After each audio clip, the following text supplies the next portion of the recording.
Good afternoon, everyone, and welcome back to the Pandemic, Technology, and Language Revitalization. We have three speakers this afternoon in the second half of the workshop. And first, we will have Doug Warham to introduce Lydia Tuglavina and Alana Johns. Thank you, Doug. Thank you. Good afternoon or morning or evening or middle of the night, wherever you happen to be in the world. Before introducing Lydia and Alana, I just want to take a moment to thank all of the speakers and panelists so far, and the questioners too. Today has been really useful to me. Lydia Tuglavina grew up in Nain, which is presently the most northerly community in Labrador. Her first job was with Inuttitut Society, where she was a reporter and producer for the radio station. She points out that outside of the home, that was the first time that she had the ability to use Inuttitut on a regular basis.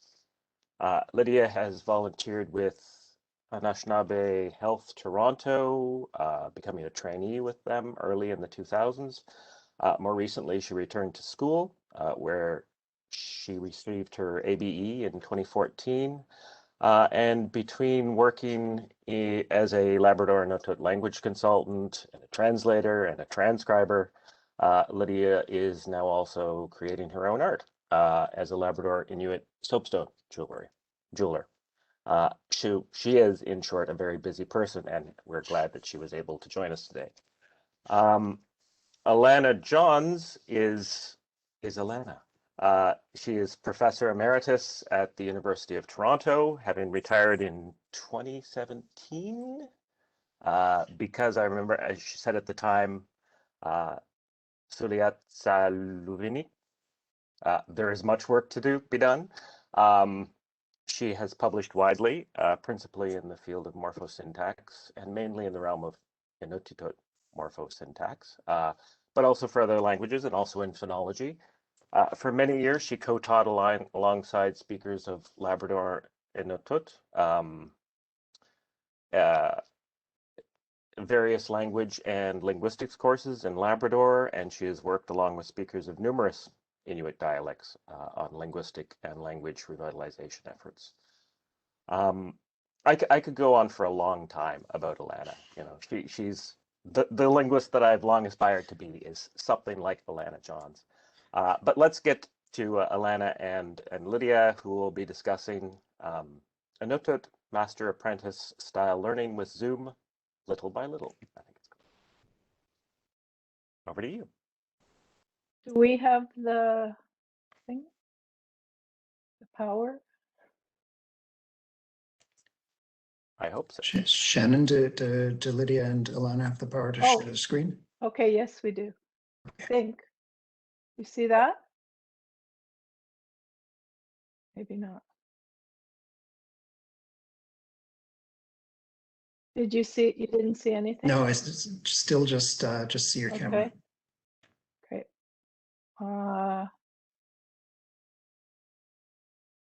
Tell me when I have. And is Lydia there? I can't see everybody whose video is on. Nick? So hang on, I have to scroll through. Okay, yes, Lydia is on. Okay, good.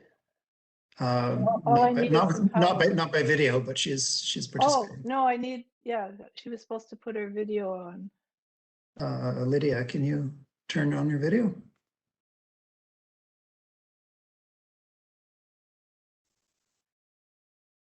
She's.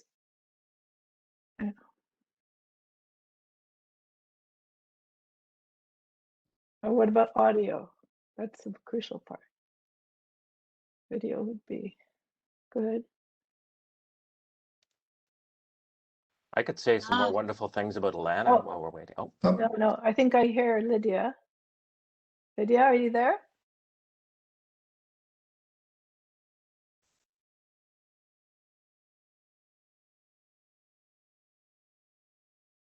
Lydia?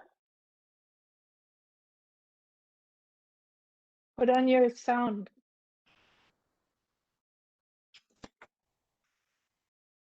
Lydia? Here we go. Here she comes.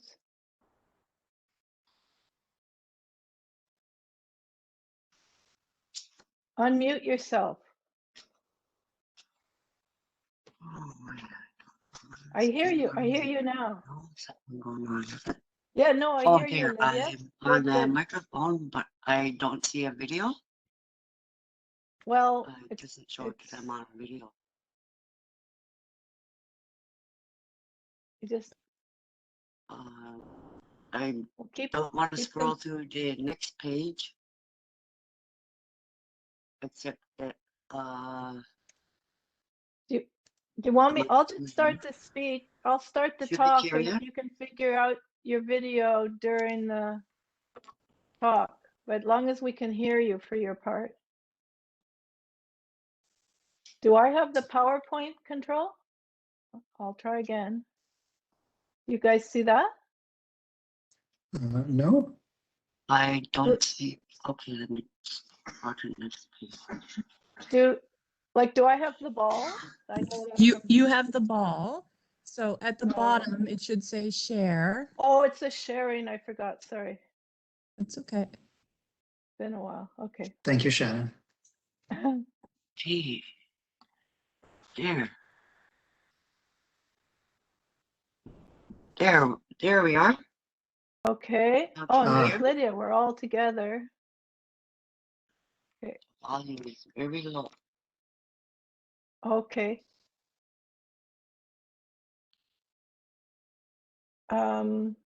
Atili hai lunasi, Alana Vunga, Lydia Tamani Haktiki Yaha, Aro Ami Inuli Laukunga, Mana Toronto mi Inni Halikunga, Kunyaluk.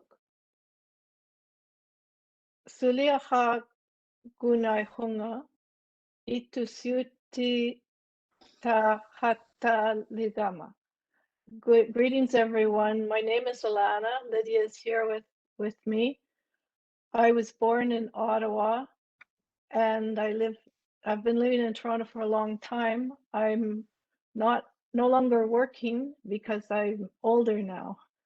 I've reached an age of that. Lydia ngai.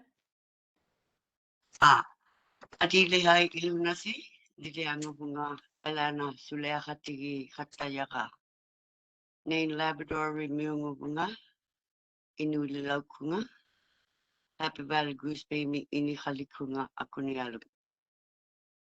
Greetings, everyone. My name is Lydia. I work with Alana. I was born in Nain and live in Happy Valley Goose Bay for a long time. Okay. So our talk today is about a little different from the other talks. We're probably the least technological people here. We're talking about a point of view of the end users who are trying to work with language issues. And we're not dealing with the latest technology. In fact, we're dealing with the most minimal technology.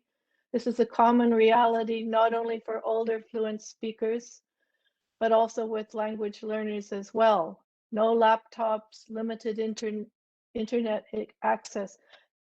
Kyle Napier brought up the digital divide, and that's sort of what one of the main issues of our presentation today. And everyone should know that Lydia is communicating through her phone today. So she's might be the only one on WebEx on phone, but I don't know. So here's a map of Inuttitut in green, Inuttitut, and Happy Valley Goose Bay, where Lydia is from, below that. And to stress the point I just said a second ago, Inuttitut did not get cell service until 2019. So that's surprising to some people, but that's the life of limited access. But today the internet is better, but it's still sometimes unreliable and always expensive. For people with less money, personal internet came with the new cell service, so they couldn't have like a computer at home if they didn't have a lot of money. And still today, people, if they need internet, they might borrow Wi-Fi from friends or relatives' houses. So this talk is actually, that was our sort of main point to anybody here who's on the technical side, but really we're talking to the audience, and in particular, we're hoping that some Labradorian see this presentation at some point, possibly in the future when it's put up somewhere, or if we can send a link, that because we're just trying to tell them that they can make their own language lessons, that they don't have to depend on school programs or government help, even though it's great if they're available, but they can do it themselves.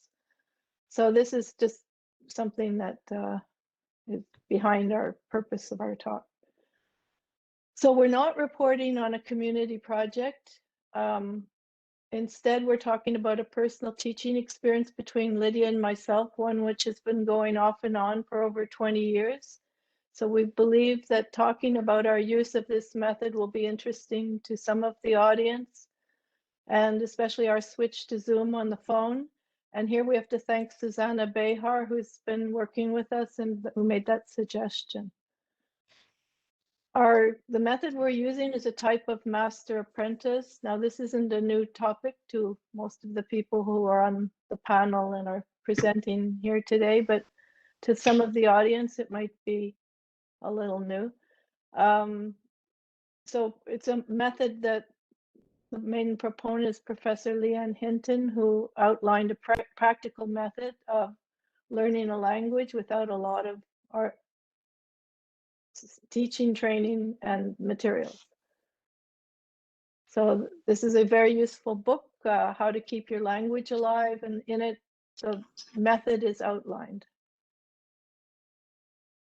In particular, this method of language learning, which is one-on-one speaking, is useful when you need to help intermediate speakers. It's not very good, in my opinion, for people who are at the very beginning. Like, it's better once you know a little bit of language and need to continue on. And I think those of us that are, everybody's aware that in Indigenous language teaching, the big gap is usually at the intermediate level. Everybody's got beginning courses. So how do we define intermediate? Well, we're not as very sophisticated about it. So we're just, for today, we're going to say people who can speak basic sentences within a conversation, but not always correctly. So they have to be able to bring a sentence or two into the conversation.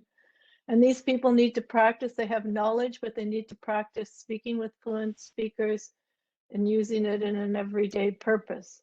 Because we all have to remember, and we all know, language, we're not just trying to learn the language, we're trying to learn the language to use it within the culture. I think that came up in numerous discussions this morning. And then once a person's got to an advanced stage, they can just keep talking within the community, and hopefully their language will get better as they keep speaking.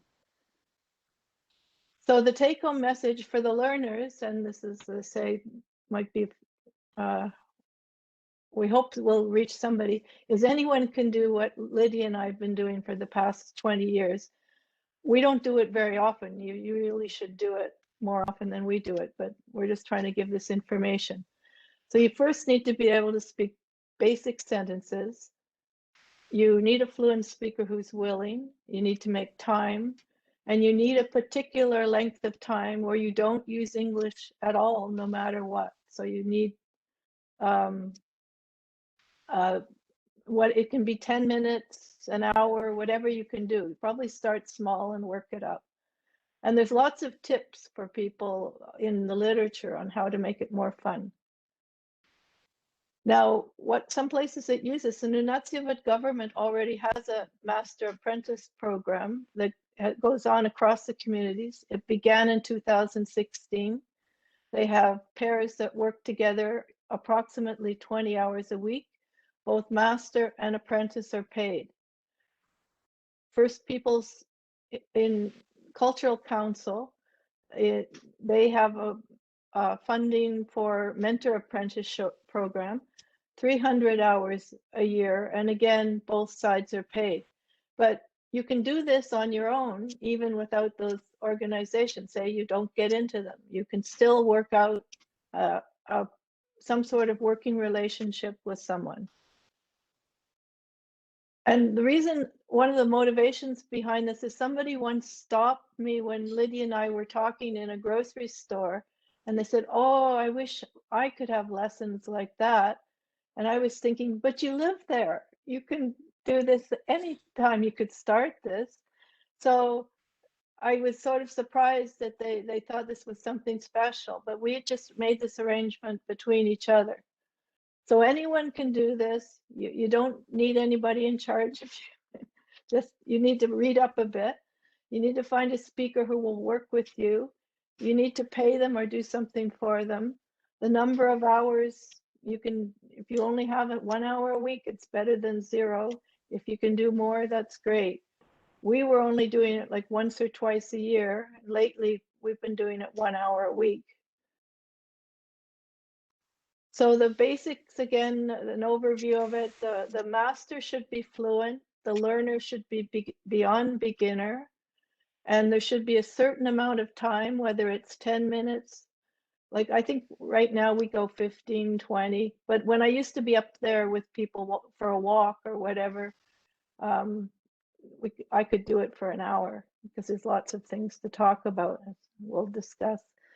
So the idea is to have no English. Don't ever let English get in there for that amount of time. This is, of course, called language immersion. And the master doesn't need any teacher training. They just need to be sensitive, intelligent people who can, keep an eye on what you're doing. And it's best to, to do something together or talk about something together. So what makes a good master? So, they're not all the same. So you have to pick a master that will actually listen to you and will encourage you to speak. It is possible that if the master doesn't let you speak and doesn't listen to what you say, you'll just end up being a really good listener. But that's not the purpose, trying to make you a better speaker. So the master also has to keep language difficulty just at the edge of the learner's abilities and never break into English until the talking time is over. So it just really has to be hard and fast rule. So my two fave masters are Lydia Tuglavina and Matt Barbour, who's in Nain. And what makes a good learner? Well, you've got to listen carefully. You've got to try to speak, even if you feel shy. And you have to understand that it's you who is responsible. Don't put it on the master. They're giving you the information, but you are responsible for learning it. Let's see. So before pre-pandemic, we would go for a walk in Happy Valley Goose Bay. We'd go to North Mart. We'd look at washing machines and talk about them, whatever. No English during the whole time. I would carry a notebook and I'd write down things. I didn't ever get her to translate something during our time. I would just write them down. And then after that time was over, of the time of the no English, then we would break into English and go over things that I didn't understand. So we never did it a lot, which is one of the reasons I don't speak as well as I could. And now the pandemic is here and I cannot go to Labrador. I can barely get outside my neighborhood. So, Ati Lydia, uhala ligi.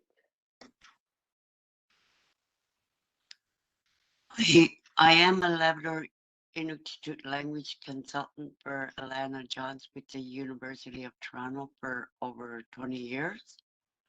I've known Inuttitut all my life. Alana and I began having Labrador Inuttitut lessons in Toronto. I relocated back to Labrador from Toronto in 2004 and live in Happy Valley Goose Bay.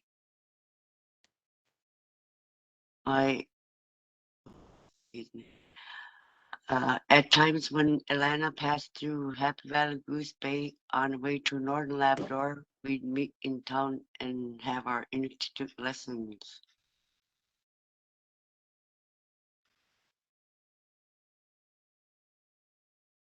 We were able to speak and use our gestures to make each other understand because we were able to see each other than the things we were talking about. Like, for example, on a shopping trip, we could talk about an object, what it is, what size, what color, whether we liked it, because we could see things. We were able to understand each other speaking only Inuttitut. My lesson method was to speak only Inuttitut with Alana for an hour. We both kept notes of the Inuttitut lessons. Then another hour to go through our notes in English for bits that Alana didn't understand in Inuttitut and for repeating how the words in Inuttitut sound. Sometimes we use Skype or WebEx when we met online. That was best means of communicating for the Inuttitut lessons when not in person. At the time, I did not have a device or a laptop, so I used Skype and WebEx at the library on a computer. In the pandemic, I got a phone, so I stopped going to the library to use the computer. When COVID came, we had to have lessons over the phone, but it was difficult to talk about things you cannot see over the phone. Today, we still do the same thing as when we got together in person, except on Zoom on my cell phone. Here is a picture of me on my cell phone. Now we can both look at the same thing and I'm able to make Alana understand what the object is that we are talking about in Inuttitut. For example, we like to show each other the weather outside and talk about it. I find it to be effective because you can see gestures and even hear pronunciations better when you see who you are meeting with. Both ends can understand a bit better than just listening on a phone. With Facebook video, there is a lot of distractions while you are talking. Just a few days ago, I learned to turn off notifications on Facebook so I won't be interrupted.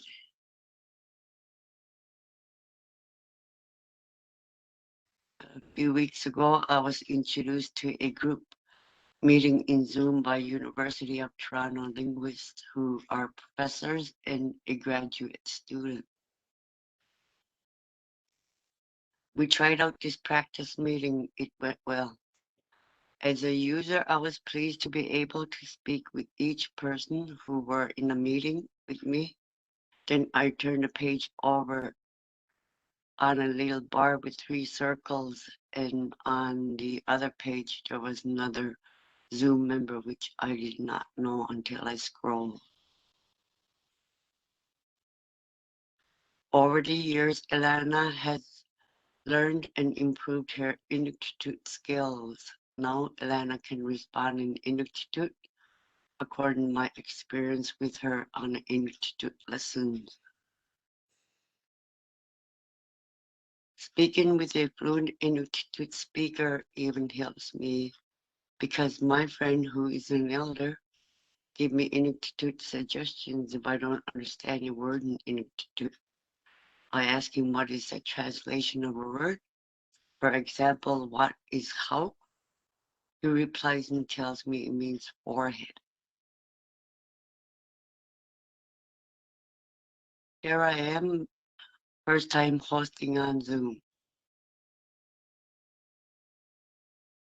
I hosted my first Zoom meeting with John Digger the other day, who is the Illusrock manager for Inuttitut, Labrador, north of Goose Bay. Joan is also a Zoom user, but she has not hosted Zoom before, and the only time she is on Zoom when she is invited to a meeting. Ati Alana Uhalaligi. Uh, so using Zoom in Inuttitut, if you're a speaker living in the community, or not a speaker, if you're a learner, it should be if you're a learner living in the community, you may not need to use Zoom. You could just meet and walk with some speaker depending on COVID regulations. So you don't need the small bathing suit, thanks to the image from Brian Miracle. That's the best way to learn. Okay. Hope my time is okay. But maybe there's no speaker to work with in your community, then using Zoom for lessons is helpful. And one of the things that we think would be a great idea is if there was a Zoom speaking groups maybe, where people could form a language group and speak with each other, including other learners and also fluent speakers. And here's where I want to mention that 3 Mohawk women have started a language group, and it's very exciting, and they've done a lot of thinking, and it's really, really well thought out. I heard them give a talk last week, and they've written up a lot of detail about it, and I can send you the link to their description. You have to keep in mind that they're much more advanced speakers than maybe a Labrador learner would be, because they have a 2-year language course behind them. But nevertheless, it's really, really impressive. And you can read about it on the CBC website, about their language speaking group, Yongwa Ronka Ohache, and it's really, really impressive. So they just, they have a group, they do speaking. I took a few notes from their presentation just to show you some of the highlights, that it's a grassroots organization, full immersion, but fun. They keep track of new words, each person, because each person's going to learn different new words at the time. You don't want to write down the words you already know. And there's something about learning how to learn, like independent learning. And I remember we did this when we taught the 2nd year course at U of T in Inuttitut. We knew that the students weren't ever going to get another course at U of T. They only were the 2 half courses. So one of the part of the course was, you're never going to get another course. Here's what you need to do to learn how to learn. And the issue of dialects, which was brought up earlier today, was important. We said the first speaker you're going to meet after this course isn't going to speak the way you just were taught, because they were being taught South Bath, and for sure they'd meet somebody else. And so that was the thing, is to get used to it. As somebody, I think maybe Chris said, get used to it. There's going to be some challenges out there, and to prepare them for this and teach them how to keep within their learning. Back to this presentation that I heard last week. So push boundaries, and then the Mohawk signature of their learning, I think, and the thing that impresses me so much, evaluate progress. It's so important. So they would make sure that they were moving forward, like to make sure. And the last thing I think they said that stayed in my mind was they should help each other, and also those coming up, so the people who don't speak quite as well as them. And again, that goes back to other things today. I think Chris Harvey said they had sort of floater people who were interested but weren't really up to. So you just help the different levels, it's a big climbing thing. So to conclude, keep in mind that regular people don't always have high-level technology or access to it, the internet, everything. Shay mentioned portable technology, and here I'd like to, not me and Lydia, but me and Rita Anderson made an app a couple of years ago, Inuttitut, and it was through the Aidan Pine. Oh, I didn't spell his name right. The developer, but crucially, we made it through his technology because it could be downloaded onto your phone and taken out to camp. Like you go out to your cabin and you don't have to be connected to the internet. So it's not something that was dependent on the internet. It was, once it was on your phone, the audio was there, it was yours forever. So sometimes you have to think about these things. So Zoom's a good tool for community language learners as part of the repertoire of learning. They can use it either for one-on-one lessons with fluent speakers, or hopefully, I think, following the lead of those Mohawk women to form a language club that involves learners and fluent speakers if you can. And our big emphasis today to the audience, as I say, is all this can be organized on your own, imagine. And of course, we all know that it's speaking a language which keeps it alive. So there's some references, and that's it for us. And there's an email you can, if you want links or ask questions to us later. But we now have different questions. Thank you.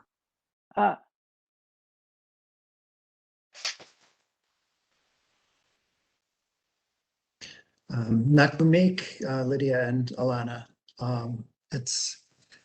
It's really good to be reminded of how much can be done with how little. We have plenty of time for questions. Please, okay, so we have a question from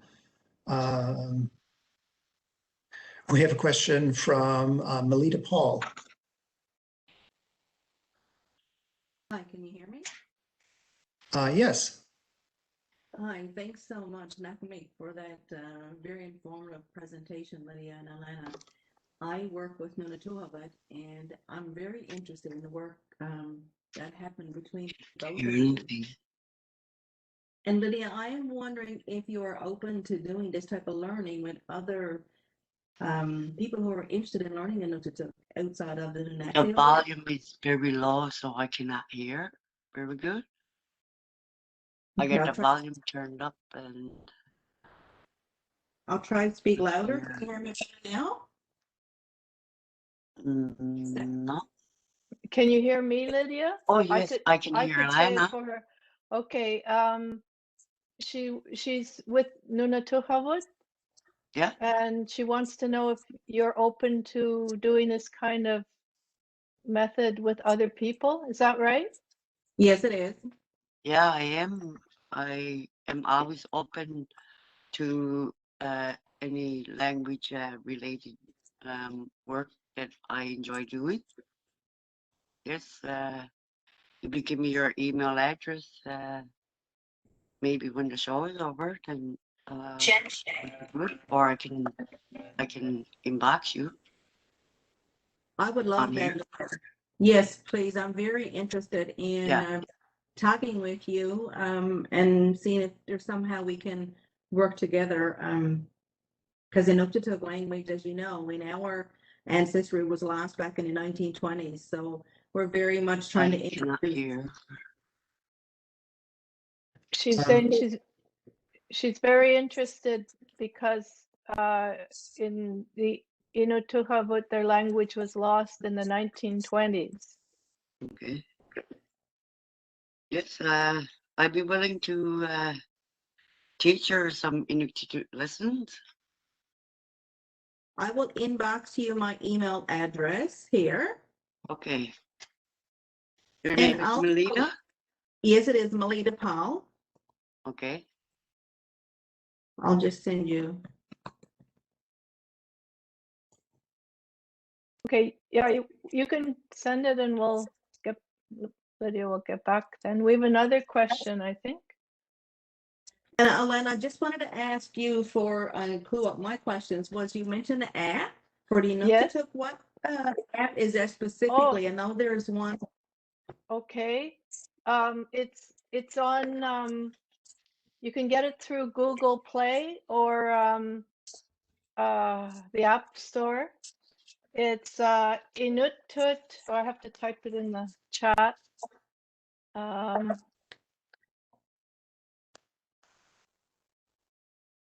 believe Nick, you have Melita's email address. I can get that from you maybe, because I can't hear her very good. Okay, so Melita, if you've sent your email address, we can connect you and Lydia.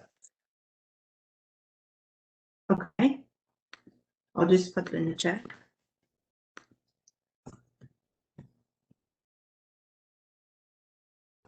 So that it's also, you can, I think the link to it is on Inuttitut government's, one of their web pages, the one of their pages.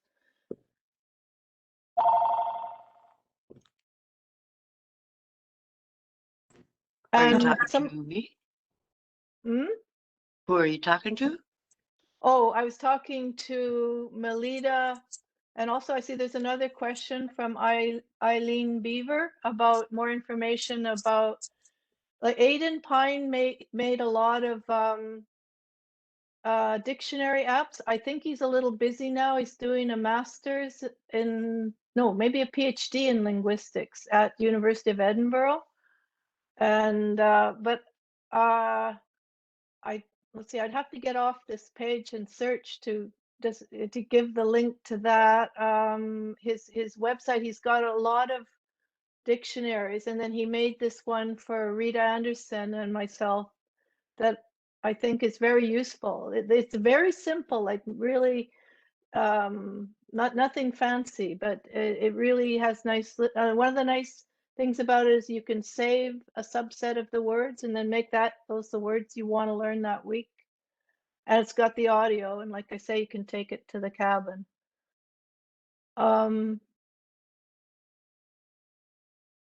Yeah. What's Aiden's? I have to Google things myself. Okay, ask another question while I look something up. Oh, Aiden Pine. Oh, that looks good. Thank you very much. Wonder if I should just, I wonder if I click that, will I get there? I could show people. Are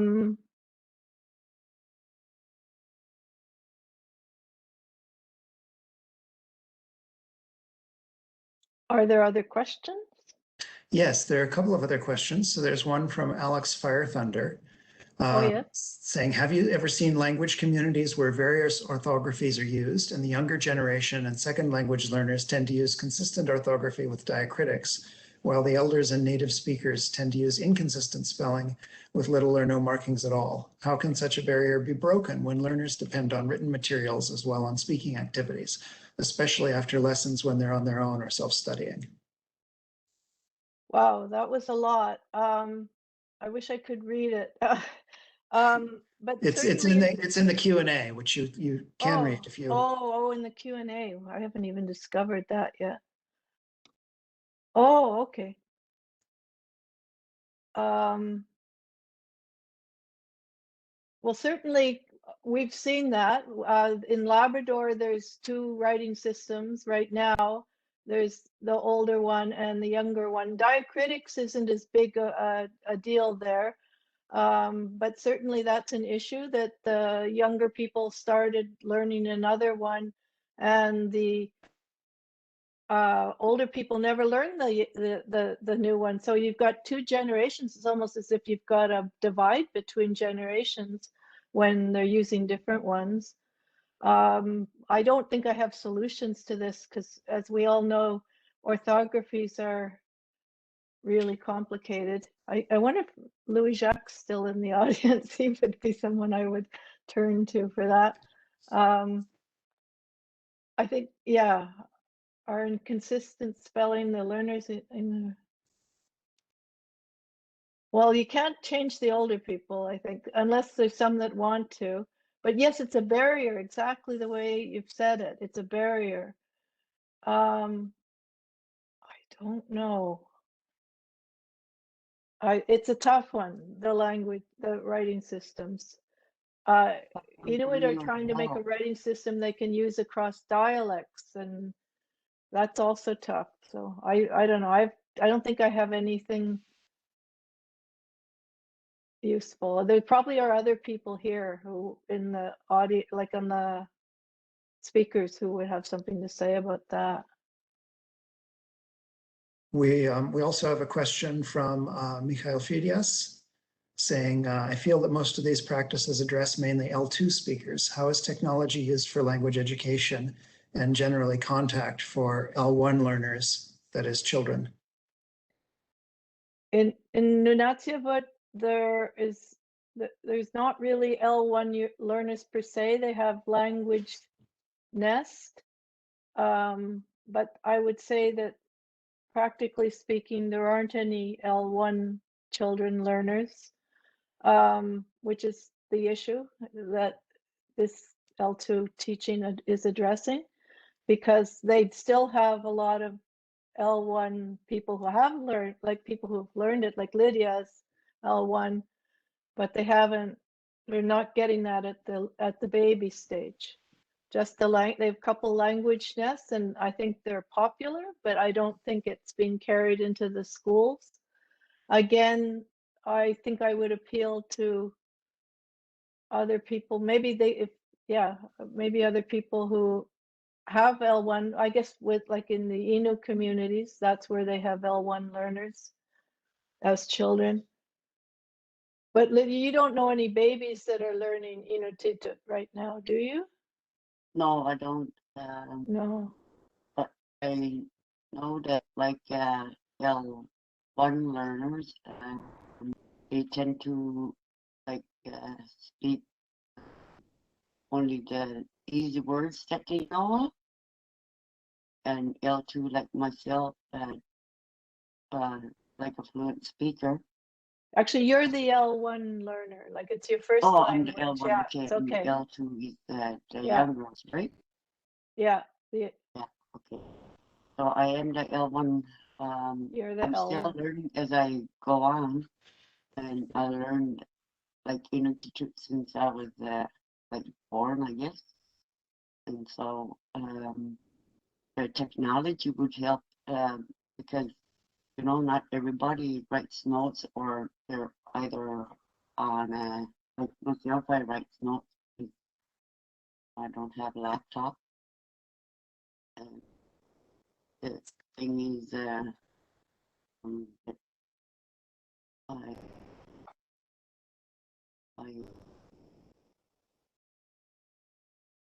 I am oh, excuse me. I am like you know that's my first language is Inuttitut. Mm. Growing up,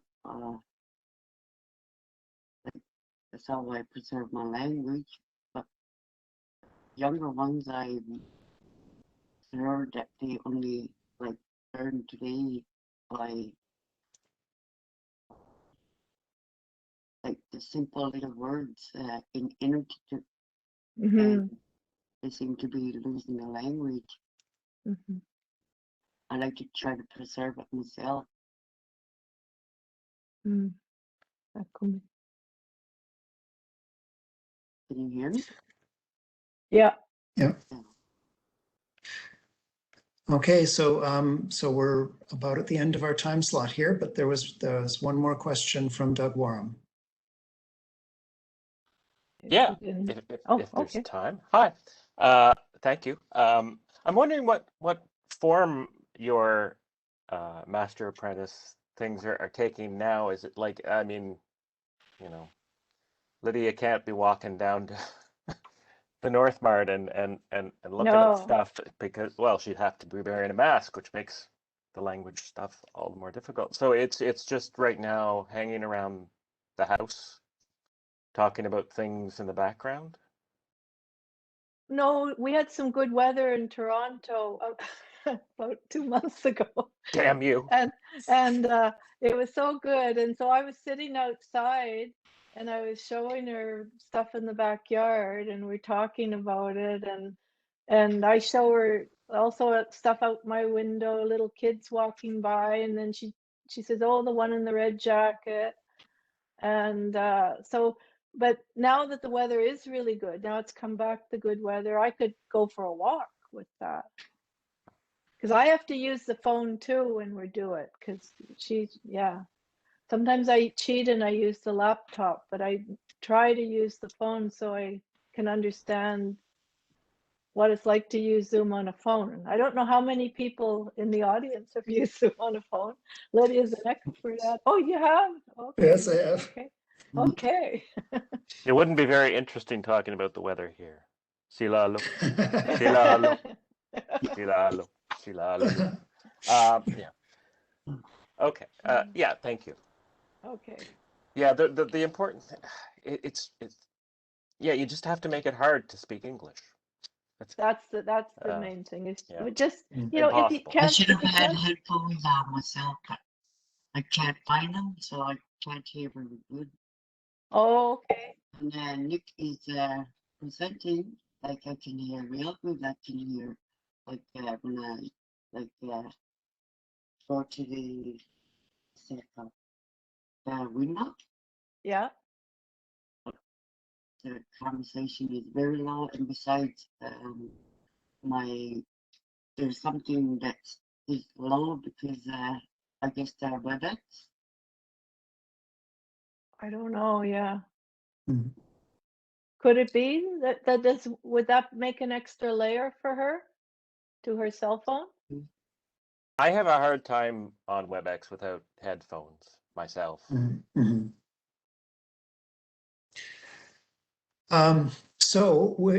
Thank you very much once again for your really fascinating talk, Lydia and Alana.